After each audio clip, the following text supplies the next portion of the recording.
नमस्कार सगळ्यांना. रविवारच्या खूप साऱ्या शुभेच्छा. आज आपण 14व्या श्लोकाला सुरुवात करणार आहोत. तर श्री दत्तजींना मी विनंती करते की तुम्ही प्रार्थनेने आपण सगळे सुरुवात करूया. तुम्ही प्रार्थना म्हणा आणि आपण सुरू करू. नमस्कार, तुम्हा सर्वांना माझा नमस्कार. आपण सुरुवात करूया श्री शंकराचार्यांच्या प्रार्थनेने. श्री गणेशाय नमः. श्रुतिस्मृतिपुराणानाम् आलयं करुणालयं नमामि भगवत्पादं शङ्करं लोकशङ्करं. वसुदेवसुतं देवं कंसचाणूरमर्दनं देवकी परमानन्दं कृष्णं वंदे जगद्गुरुं. श्रीराम. तर आजचा जो श्लोक आहे ना, हा थोडासा मजेशीर आहे, पण सत्य दाखवणारा आहे. ह्याचा तुम्ही मला विचारलं तर काय त्याचा अर्थ, तर ते भ्रमाचा और वेशाचा भ्रम, जो भ्रम येतो वेशामुळे येतो तो, आणि अंतरंगाचं सत्य असं सांगितलेलं आहे. तर शंकराचार्यकडे म्हणतात, जटिलो मुंडी लुंचित केशा. हम्म. ह्या जगामध्ये कोणी जटाधारी आहे, कोणी मुंडन केलेलं आहे, कोणी भगवी वस्त्र घातलेलं आहे.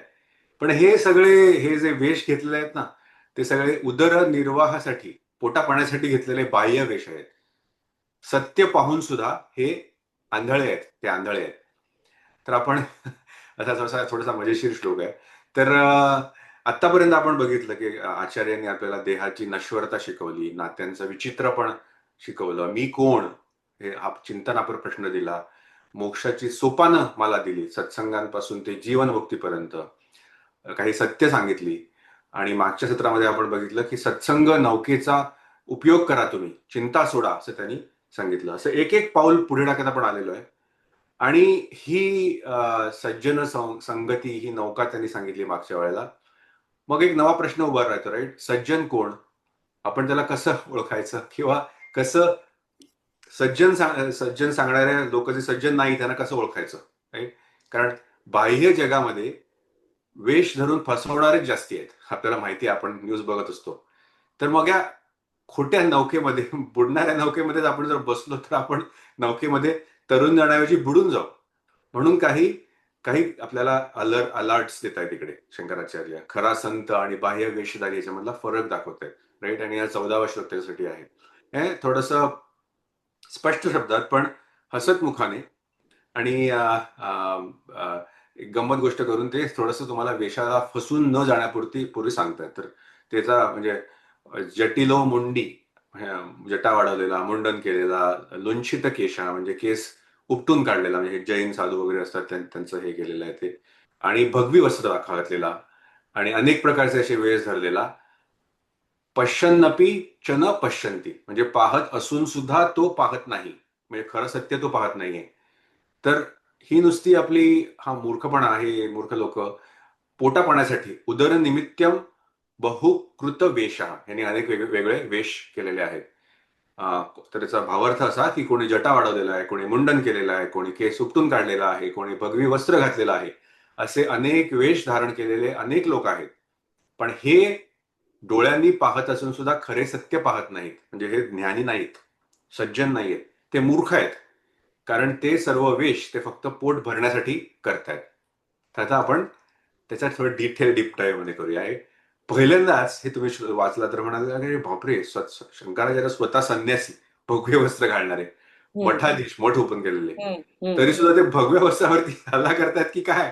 किती हम्म. धाडसी आणि किती निर्भीड. तर हम्म. ही आचार्यांची महानता आहे. ते स्वतःच्या वर्गामधले जे लोक नाही आहेत, पण ते भगवे कपडे घालून ते आहेत असं प्रिटेंड करतायत, हम्म. ते कोणी संत नाहीयेत, त्यांच्याबद्दल बोलतायत. बाह्य वेशाला तुम्ही फसू नका असं ते म्हणतायत. कारण कारण माहितीये ना आपल्याला, लोक असतात ना, ही बाह्य वेशाला लगेच फसतात, लगेच तिकडे ओढली जातात.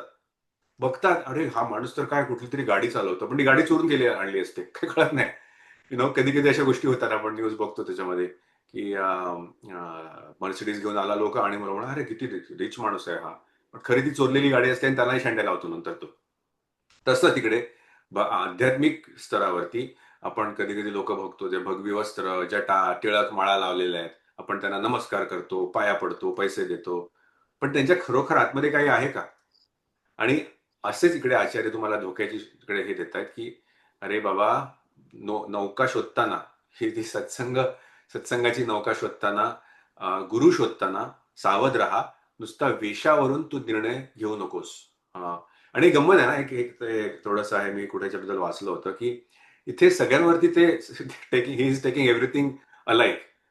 जटिलो मुंडी. जटिल म्हणजे जटा वाढवलेल्या. जटा वाढवतात ना, हे शैव लोक असतात ना, हे जटा वाढवतात. शैव साधू विशेषतः शंकरासारखे हे जटा वाढवतात. हे बऱ्याच ठिकाणी दिसतात तुम्हाला. मुंडी म्हणजे मुंडन केलेलं. हे बौद्ध किंवा जैन असतात ना, हे केस काढतात मुंडन केलेलं. देहाला महत्व देत नाही, हा त्याचा मागचा अर्थ असतो. लुंचित केशा म्हणजे हे केस उपटून काढतात. हे जैनामध्ये एक परंपरा आहे, ते उपटून काढतात. अत्यंत वेदना सहन करण्यासाठी तुमची शक्ती जी आहे ती तपस्या म्हणून केली जाते. नंतर एक काशायांबर म्हणजे भगवे वस्त्र, म्हणजे आपले हिंदू वैष्णव संत वगैरे हे हिंदू हे त्याग आणि वैराग्याचं प्रतीक म्हणून ते भगवी वस्त्र धारण करतात. हे आचार्य एका परंपरेवरती हल्ला करत नाहीये, ते चार वेगळ्या परंपरांचा उल्लेख करतात. ते पक्षपाती नाहीये.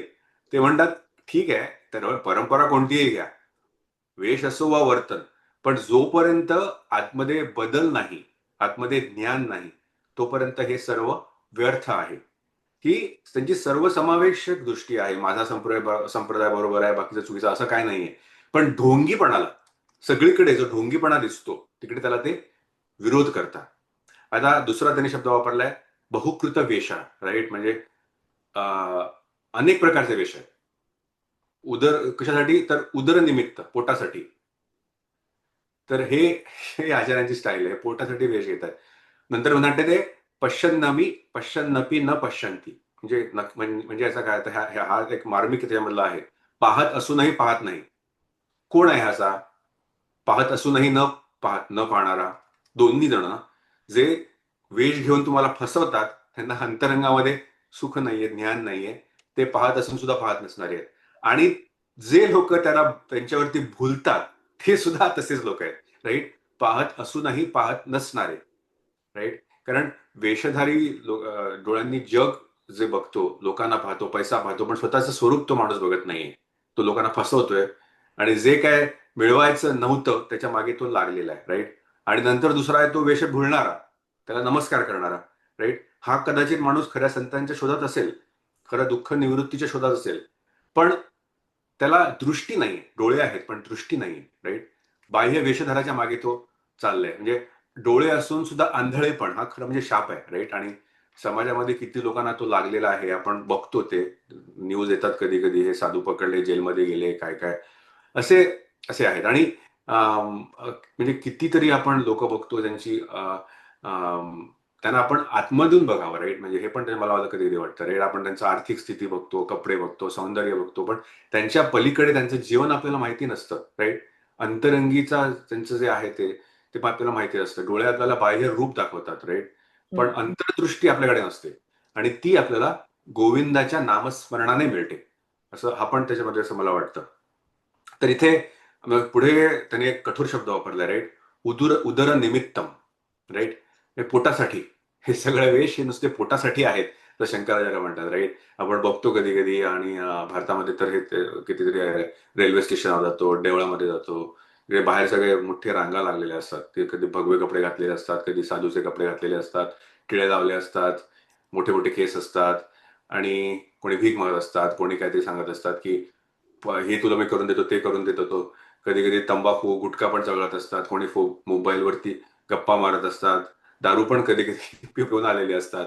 हे असे असे बरेच लोक तुम्हाला दिसतात. आणि मी गेलेलो आहे कधी कधी या कुंभमेळ्यामध्ये पण मी गेलेलो, आणि तिथे पण बघितलेलं आहे मी. हे किती खरं म्हणजे मोठा आपला सण, पण तिथे पण असे भोंदू लोक दिसतात तुम्हाला. हे जे आहेत हे संत नाही आहेत, हे नुसते उदरनिमित्तम वेशधारी आहेत. यांना गोविंदाशी काहीही देणं घेणं नाहीये. ते जेवणासाठी, लोकांना फसवण्यासाठी, इतर सुख सुविधा मिळवण्यासाठी केलेले आहेत. आणि दुर्दैवाने भोळे लोक यांच्या पेशावरती फसतात, आणि त्यांना पैसे देतात, आणि त्यांना आपले गुरु वगैरे मानतात. तर इथे आहे ना, तुकारामांचा तो प्रसिद्ध अभंग आहे त्याच्यामध्ये. ते म्हणतात, ऐसे संत झाले कळी, तोंडी तमाकूची नळी, स्नानसंध्या बुडविली, पुढे भांग ओढवली. कलियुगामध्ये असे संत झालेले की त्यांच्या तोंडामध्ये तंबाखू आहे, भांग पितात, आणि मग नुसते स्नानसंध्या म्हणजे आपली जी कर्म असतात, जी योग्य भगवंताकडे नेणारी जी कर्म असतात ती बुडवतात. ते काही करत नाही, आणि तुम्हाला चांगला उपदेश सुद्धा देत नाही. आणि तेच मराठीमध्ये एक म्हण पण आहे ऍक्च्युली ना, म्हणतात ते बाह्य रंग सर्व सोंग, अंतरंग नाही चांग. बाह्य रोग त्यांचं जे सोंग आहे सगळं हे. आणि हे तुकाराम महाराजांनी स्वतःचं जीवन बघा, त्यांचं जीवन बघा रे. कोणतेही अगदी विशेष वेश वगैरे केलेले दिसत नाही.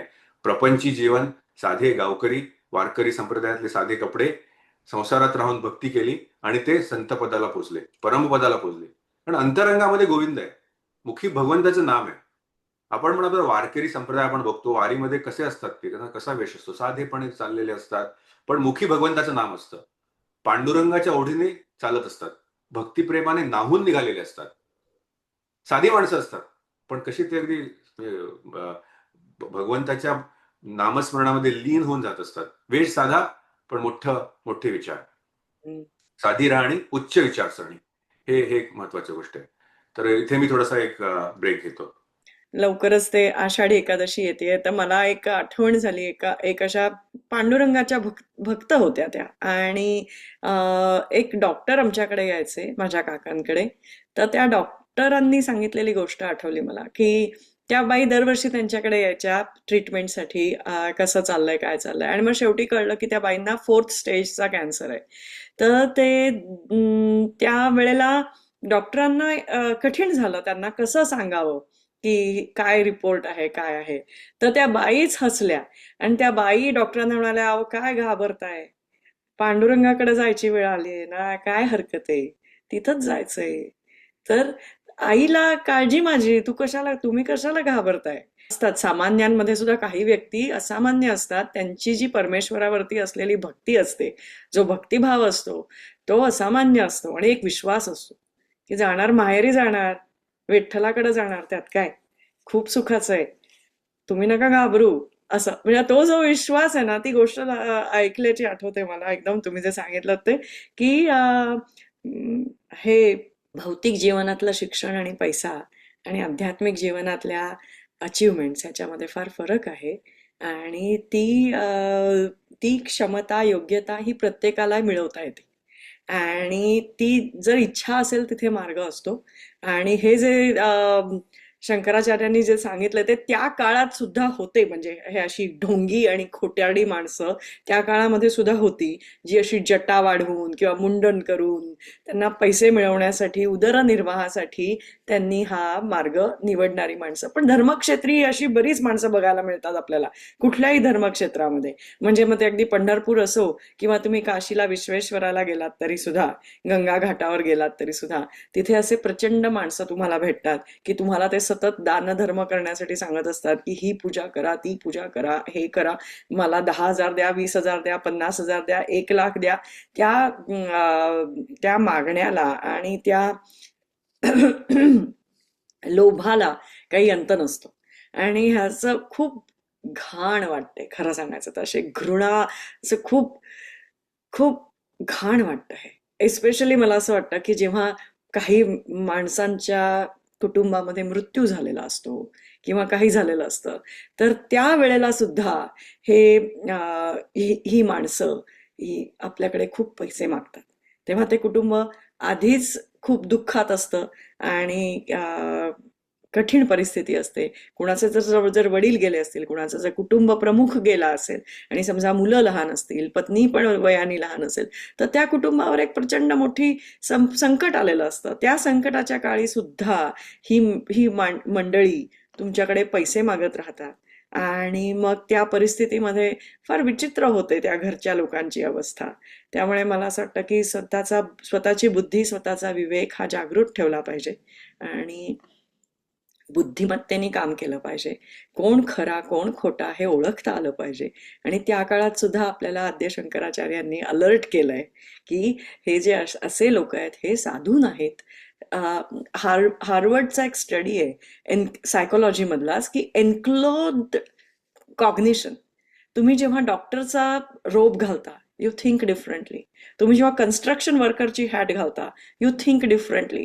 When you put on like a robe of a lawyer, you think differently. ह्याला एक एन्क्लोज्ड कॉग्निशन असं म्हटलेलं आहे. आणि त्यानुसार जग तुमच्याकडे बघतं आणि तुमच्या पण रिॲक्शन्स बदलतात. आणि ह्याचा क्लासिक एक्झाम्पल म्हणजे मला असं रामायणातलीच गोष्ट आठवते, की स्वतः रावण जेव्हा भिक्षेसाठी सीतेकडे आला, तेव्हा त्यांनी तो साधूचा वेश बैरागी बनून आला. कारण साधूला आपल्या समाजामध्ये खूप मान आहे. ज्यांनी संसाराचा त्याग केलेला आहे, सुखदुःखांच्या पलीकडे जी व्यक्ती गेली आहे, त्या व्यक्तीला आता फक्त परमेश्वर प्राप्ती एवढीच इच्छा आहे.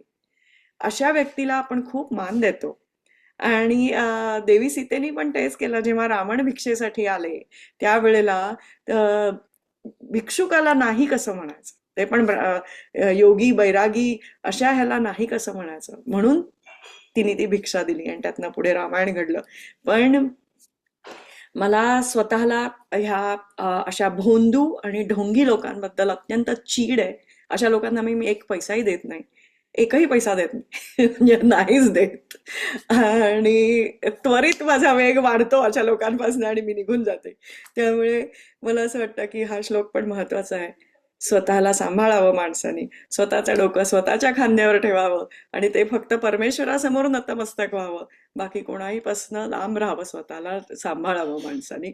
आपल्याला जी काही बुद्धिमत्ता दिली आहे तिचा योग्य वापर करावा. बरोबर, बरोबर. अगदी बरोबर. आणि इथे एक गोष्ट पण आहे, राईट, की एक वारकरी संप्रदायातल्या संतांची गोष्ट आहे. मला नाव नक्की आठवत नाही कोणाची गोष्ट आहे, पण हे संत होते आणि अत्यंत साधं गृहस्थाश्रमी संत. भगवे कपडे नाही, जटा नाहीत, टक्कल वगैरे नाही, सामान्य प्रापंचिक होते, पण नाव मोठं होतं. संत संत म्हणून लोक त्यांना मानत होते. आणि त्यांच्याकडे एक संन्यासी आला, जटा वाढवलेल्या आहेत, भगव्या वस्त्रामध्ये, कमंडलू, माळा, रुद्राक्ष, मोठे मोठे सगळे करून आला. आणि तो म्हणाला, महाराज, मी संन्यास घेतला, मला ब्रह्मज्ञान मिळालं नाही, मी तपस्या केली, पण काय मला शांती मिळत नाही. तर हे महाराज हसले. मला ते म्हणाले, बाळा, मला तर वाटलं की तुला सगळं आधी मिळालेलं आहे, तुझा वेश तसं सांगतो. तर तो तो लाजला, तो बैरागी लाजला. तो म्हणाला, तसं नाही आहे महाराज. तर तर मग महाराज म्हणाले, अरे बाळा, गंगा मी कधी पवित्र आहे असा फलक लावत नाहीये, सूर्य मी तेजस्वी आहे कधी घोषित करत नाही. जे आत आहे ना ते बाहेर उमटतं. बाह्य वेश धारण करून काही उमटत नाही.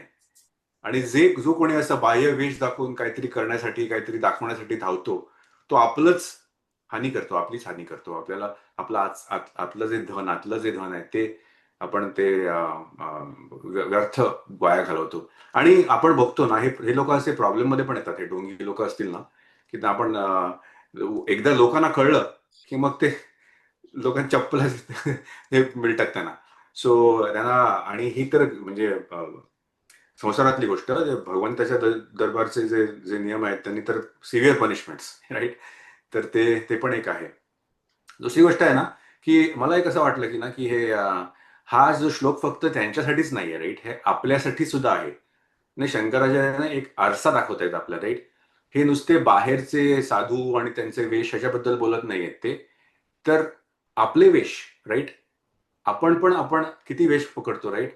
आपण ज्यावेळेला ऑफिसमध्ये काम करत असतो, आपण केव्हा काहीतरी सोशल वर्क करत असतो, मित्रामध्ये एक मस्तीखोराचा वेश असतो आपला, सोशल मीडियावरती एक यशस्वी आनंदी वेश असतो, मंदिरामध्ये भक्ताचा वेश असतो, सत्संगामध्ये लोक असे बसलेले असतात, विरक्ताचा वेश घेतात. हे सगळे वेश असतात. आणि आपल्या दिवसातनं किती चेहरे बदलतात, राईट. हा कुठल्या कशासाठी असतो तो, नाही कुठल्या स्वार्थासाठी आहे. उदरनिमित्त नसेल कदाचित, पण कुठला तरी स्वार्थ त्याच्यामध्ये आहे ना. कुठेतरी कधीतरी नोकरी टिकावी म्हणून आहे, कधी कधी लोकांची मान्यता मिळावी म्हणून आहे, कुठे प्रतिष्ठा राहावी म्हणून आहे. मग हे साधूंना आपण हसतो, त्यांच्यावरती टीका करतोय, पण ही सुद्धा अंतर्मुख होऊन आपण सुद्धा आपली रूपं बघितली पाहिजेत. हा आचार्याने आपल्याकडे एक आरसा सुद्धा दाखवलेला आहे, राईट. नुसता बाह्य संध्याकांकडे दाखवू नको बोट आणि टीका करू नको. स्वतःच्या अंतरंगातही पहा, तू किती वेश धारण करतोस, इतरांची त्यांनी फसवणूक होते का, त्यामुळे तुझा अहंकार पुष्ट होतो का, हे पण कुठेतरी आपण लक्षात घेतलं पाहिजे, राईट. हे पण मला असं वाटतं कधी कधी एक एक आरसा त्यांनी दाखवलेला आहे. आणि ह्या स्वतःच परीक्षा स्वतः करावं ना, ते ते एक आहे गोष्ट. रामकृष्ण परमहंसांची गोष्ट आहे, राईट. त्यांचे शिष्य होते, जोगिन त्यांचं नाव, पण नंतर ते स्वामी बनले, स्वामी योगानंद. खूप फेमस आहेत रामकृष्ण मिशन मध्ये ते झाले. ते त्यांच्या त्यांच्या आयुष्यातली कथा आहे. तर हे रामकृष्ण परमहंसांचे अगदी जवळचे शिष्य, आणि ते कधी कधी त्यांच्याबरोबर राहत सुद्धा असत तिकडे तिकडे दक्षिणेश्वर मध्ये. आणि एकदा दुपारी एक सुंदर स्त्री रामकृष्ण परमहंसांना भेटायला आली आणि ती निघून गेली.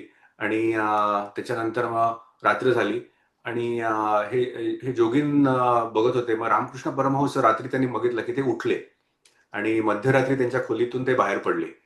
आणि ह्यांच्या जोगींच्या मनामध्ये थोडंसं डाऊट यायला लागले, हे काय चाललंय, हे गेले कुठे? हे आपले लोक गुरु जे बोलतात आणि ते जे सांगतात आणि त्यांच्या वागणुकीमध्ये काय फरक आहे का? आणि मग त्याने ठरवलं की ठीक आहे, आपण त्यांना बघूया, काय त्यांची पाठलाग करूया. तर ते गुपचूप त्यांच्या मागे गेले आणि ते म्हणजे बघितलं कुठे गेले रामकृष्ण परमहंस, आणि त्याने बघितलं. आणि नंतर तिकडेच थांबले ते.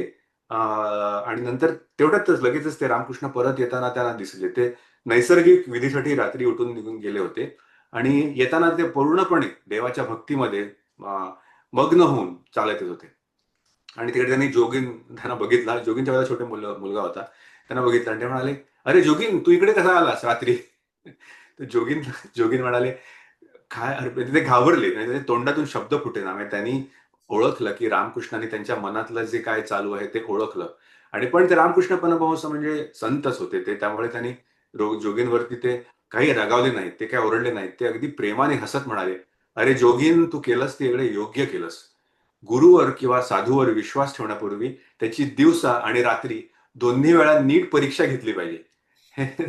ते रामकृष्ण परमहंसांनी सांगितलं. हे त्यांनी म्हणजे गुरु निवडण्यासाठी, तुम्ही कोणत्यावर गुरुवर्षी विश्वास ठेवण्यासाठी तुम्ही स्वतः काहीतरी चौकशी करा. नुसतं आंधळेपणे स्वीकारू नका. आणि सद्गुरूसाठी तुम्ही निवड करताय ना, चिंता मुक्त करणाऱ्या गुरुसाठी निवड करतायत ना, तुम्ही त्या शिष्याला नित्य तृप्त करणाऱ्या गुरुसाठी निवड करतायत ना, मग तुम्ही काही काळजी घ्या. आणि ही काळजी ना दासबोधामध्ये त्यांनी सद्गुरु लक्षण किंवा गुरु लक्षण सांगितलेली आहेत त्याच्यामध्ये. ती फार सुंदर त्यांनी सांगितलेली आहेत. तर मी थोडीशी सांगतो ती याच्यामध्ये, की पहिले म्हणजे सद्गुरू कोण, राईट? कारण आपला टॉपिकच आहे असा की सद्गुरू कोण, राईट? सद्गुरू, आपण मोक्ष हा टॉपिक बघतो इकडे, राईट?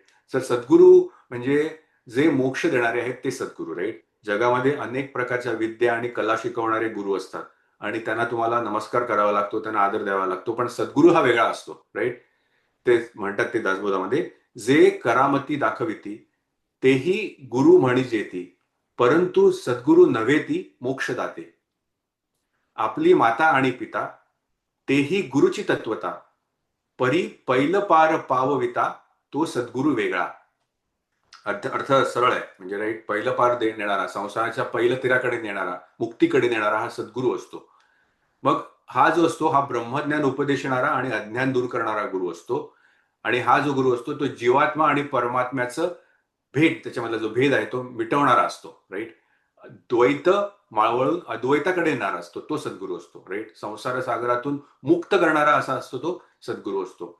मग इकडे समर्थ असं म्हणतात की शिष्यास न लविती साधन, न करविती इंद्रिये दमन, ऐसे गुरु अडक्याचे तीन, मिळाले तरी त्यजावे. जो कोणी ज्ञानबोधी समूळ अविद्या छेदी, इंद्रिये दमने प्रतिपादी, तो सद्गुरू जाणावा. काही गुरु असतात ना, ते नुसते सांगतात, मला पैसे द्या, मी तुम्हाला हे करून देतो, हे सगळं हे सगळे भोंदू लोक. पैसे द्या, तुम्हाला मुलगा होईल, मुलगी होईल, काय असेल ते, किंवा इंद्रियावर, हे गुरु नव्हे. जर तुम्हाला इंद्रियावरती ताबा ठेवायला ते शिकवत नाही, तसे कवडी मोलाचे जे गुरु आहेत ते जर मिळाले तर त्यांचा लगेच त्याग करावा, असं समर्थाकडे म्हणतायत. उलट जो आत्मज्ञानाचा बोध करून अविद्या अज्ञान मुळापासून उपटून टाकतो आणि इंद्रिय दमन करायला सांगतो, तो खरा सद्गुरू. आणि त्यांनी ते लक्षण सांगितलेले आहे, मुख्य सद्गुरूचे लक्षण: आधी पाहिजे विमळ ज्ञान, निश्चयाचे समाधान स्वरूप स्थिती, याही वरी वैराग्य प्रबळ, वृत्ती उदास केवळ, विशेष आचार्य निर्मळ, स्वधर्मविषयी. यांच्याकडे काय? विमळ ज्ञान, शुद्ध संशय रहित असं आत्मज्ञान सद्गुरूकडे असायला पाहिजे. स्वतःच्या स्वरूपाविषयी त्यांचा शाश्वत आणि निश्चय असा समाधानपूर्वक असा निश्चय असायला पाहिजे. प्रबळ वैराग्य असायला पाहिजे. संसाराविषयी वृत्ती, आंतरिक वृत्ती ही उदासीन असायला पाहिजे. असे आपलं विहित कर्म आणि स्वधर्माच्या बाबतीत जे त्यांचं आचरण अगदी निर्मळ असतं, असे जे असतात ते सद्गुरू. म्हणजे त्यांच्या ठिकाणी समर्थ नंतर पण म्हणतात की तिन्ही प्रचितींनी युक्त, बाणे तिही खुण, तोची गुरु सुलक्षण. तीन प्रचित याच्याकडे असतात, शास्त्र जे म्हणतं ते त्यांना माहिती असतं. गुरु प्रचिती, भगवंताचं जे नाम आहे, गुरुची जी मी मगाशी म्हणालो त्याप्रमाणे ज्ञान आहे, गुरुचं ज्ञान आहे, ते त्याची शक्ती जी आहे ती त्यांच्याकडे असते आणि आत्मप्रचिती असते, त्याच्यातूनच हे सगळं बोलत असतात. या तीन प्रचिती ज्याच्यामध्ये असतात, हा हा सद्गुरू. आणि या समर्थाने शेवट केलेला आहे तो फार महत्वाचा आहे. त्याच्यामध्ये ते म्हणतात की नाना सद्विद्येचे गुण याही वरी कृपाळूपण हे सद्गुरूचे लक्षण जाणीजे श्रोते. अनेक सद्गुण गुरुकडे असतात, सद्गुरूकडे असतात, पण सगळ्यात महत्वाचं म्हणजे त्याच्यामध्ये कृपाळूपणा असला पाहिजे ना. कृपाळू, शिष्यापुरती कृपाळूपणा, तो जर असेलच तरच तुम्हाला ते ज्ञान मिळणार आहे. राईट. ज्याच्याकडे आत्मज्ञान आहे, शुद्ध ज्ञान आहे, प्रबळ वैराग्य आहे, जो शिष्याला साधना आणि सदाचाराचा मार्ग दाखवतो आणि संसाराच्या मायाजाळापासून मुक्त करून थेट ब्रह्माची अनुभूती देतो, अद्वैताची अनुभूती देतो, तोच असा सद्गुरू हा समर्थ रामदास स्वामींना अभिप्रेत असलेला मोक्षदाता सद्गुरू आहे. आणि असे सद्गुरू आपल्याला मिळावे ही आम्ही भगवंताकडे प्रार्थना करतो. शंकराचार्यांनी आपल्याला त्याबद्दल फार मोठं मौल्यवान असं मार्गदर्शन केलेलं आहे आणि तो आदेश तो जो आहे ते आपल्या आचरणामध्ये उतरावा अशी मी प्रार्थना करतो. खूपच छान.